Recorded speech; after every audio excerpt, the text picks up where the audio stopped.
wabarakatuh. Waalaikumsalam. Selamat siang Bapak Ibu. Mohon maaf mengganggu aktivitas jenengan semuanya. Hari ini kita bertiga, saya Pak Santoso, kemudian Ibu Suhertini, melakukan diseminasi tentang budaya positif. Itu yang kita terima dari kita CGP, yaitu Guru Penggerak. Nah, untuk budaya positif sudah dipaparkan oleh teman-teman saya. Kalau saya terangkan tambah panjang lagi. Nah, nanti di sini saya akan sedikit tentang apa yang sudah kita peroleh, atau Bapak Ibu bisa melihat link dari materi saya ini ada di grup info. Silakan jenengan buka, jenengan bisa membuka materi yang sudah kami buat, yang sudah saya buat, ada di link info. Silakan dibuka. Kemudian di situ sudah ada materinya. Yang pertama yaitu tentang disiplin positif. Apa itu disiplin positif? Yaitu suatu pendekatan untuk menerapkan disiplin dalam diri tanpa hukuman dan hadiah. Jadi disiplin itu anak dituntut untuk disiplin walau tanpa embel-embel di dalamnya, orang yang hadiahi, orang yang hukumannya. Kita berharap bahwa siswa kita bisa berdisiplin secara positif. Kemudian budaya positif. Setelah kita melakukan disiplin positif, disiplin itu harus menjadi budaya kita, budaya di sekolahan kita.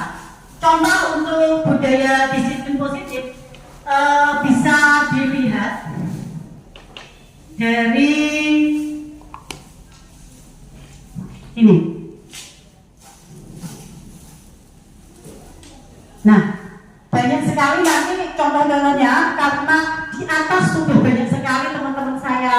Ini saya akan coba jenengan lihat aksi moderasi budaya-budaya positif yang ada di sekolahan kita. Nanti ini bisa jenengan lihat aksi nyata dari saya. Ini beberapa contoh budaya positifnya. Di bawah ada. Kemudian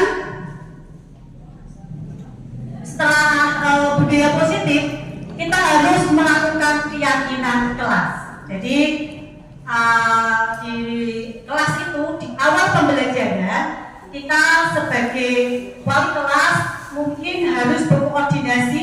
Kita buat sebuah keyakinan di kelas itu supaya anak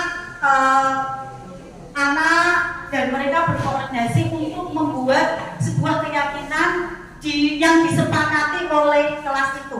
Tentu karena keyakinan kelas itu, setiap kelas itu bisa berbeda-beda. Kelas satu dengan kelas yang lainnya bisa berbeda-beda karena mungkin latar belakang atau mungkin kesepakatan mereka berbeda.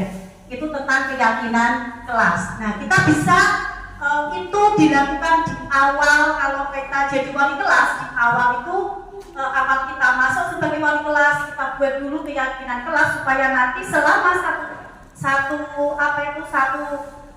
tahun ke depan di kelas itu ada keyakinan kelasnya. Oh, kalau saya begini nanti seperti ini. Kalau itu gitu. Kemudian kebutuhan dasar manusia, semua yang kita lakukan adalah usaha terbaik kita untuk mendapatkan apa yang kita inginkan.